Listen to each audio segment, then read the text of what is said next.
So let's come back to the video, to the third part. Let's go. Looks like they're gonna go at it 24 hours a day till it's done.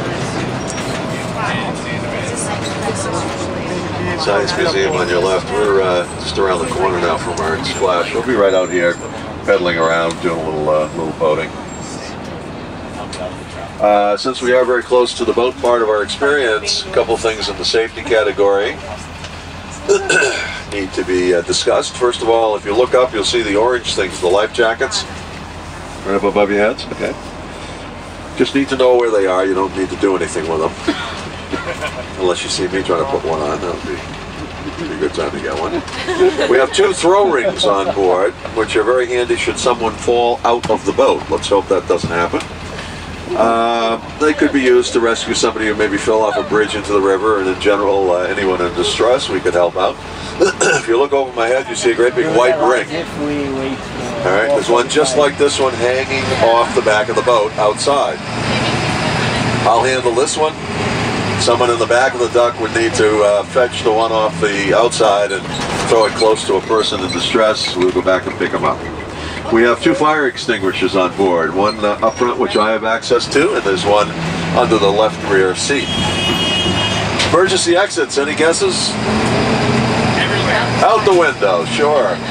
Unzip them, or the windows are held down with Velcro. You just push on the windows, they'll open right up. But please don't do that tonight. It takes me about 2 hours to get them all back on the way they should be. So if you just leave them all in place, that'd be nice. And in general, I got a great idea. Why don't we just all stay in the boat tonight? What do you say? Okay. Promise? Okay. My fingers are crossed. Alright, so we get to drive through this absolutely stunningly gorgeous Victorian Park on our way to the ramp. Isn't this lovely?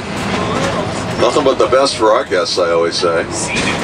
What is going on here? On our left, under construction, an inline rollerblading rink and a BMX biking facility. The fenced-in area on your right will be a 40,000 square foot skateboard park. And all these 3 new activity areas will be surrounded by new landscaping. We'll see that just momentarily. So here we are. We're at the top of the ramp. The construction of the purple line. And you want a big splash, yes? Yeah! You want it big enough to get everybody up back completely soaked? No! A lot of enthusiasm up front for that idea. I don't think took a heck of a lot in the back, but we'll see what we can do. Let's see, is that the right light? No, this is what we want, that one. We need a propeller. I'll put the propeller on, put the wheels off. Actually, I put the wheels in neutral. We're going to keep because we need them. We'll get back on. Little tune on the horn, and here we go. Tidal wave. Woo! Here we go. Wow, nice one. Yeah, I'll be darned, this thing actually floats. How about that? Off we go.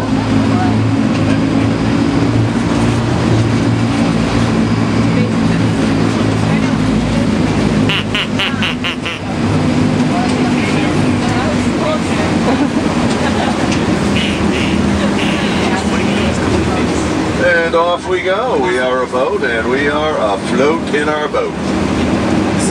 Right now floating in about 22 feet of water. This would be the deepest part of the Charles River. And at the moment we're heading upstream. The river moving very, very slowly. 150 yards behind us there's a dam, and beyond that is the Atlantic Ocean.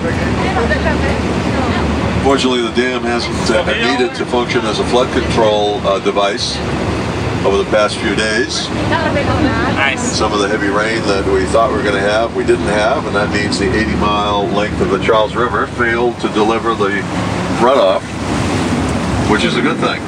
Why is it a good thing, you ask? Well, you figure 80-mile river, if it rains heavily for 3 or 4 days, we get 5-6 inches of rain. All that rain, this being a very short river, and the delta being very, very close to the river, it drains almost instantly. That means you got a huge wave of water flooding toward the ocean. in a very short period of time. This is a very low bulkhead area at the end of the Charles River, very prone to flooding should that wave have no place to go. Well, at high tide in the Atlantic Ocean behind us, the ocean water is higher than the river. So in fact, that is the case. The river cannot drain. How do you prevent that? At periods of low tide, the lower 9.5 miles of the Charles River is drained very aggressively. The floodgates are opened at the dam. They take 2, 3, 4 feet of water out of that 9.5 miles. There's the catch basin that stores the water during periods of high tide. Once the tide drops to a level that allows the river to run, the floodgates are open again.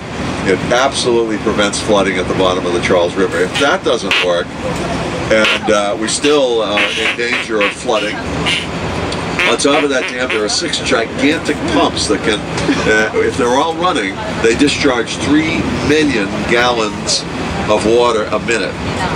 And there have been times when we've been out here on the river and they're working those pumps over, getting them, making sure that they function properly. And they have, as I say, if they turn on 4 of those pumps, you'll sit right here and you just watch the water level drop on the wall. That's how aggressively water is discharged. There's another little view of the bridge over yonder that's being torn down. Looks like they're pretty serious on this whole. All of the structure that holds the bridge up is being removed as well. It's going to be a from scratch structure. Bridge parts, once the gears and the support structure has been rebuilt, it's going to be all prefab, dropped right into place.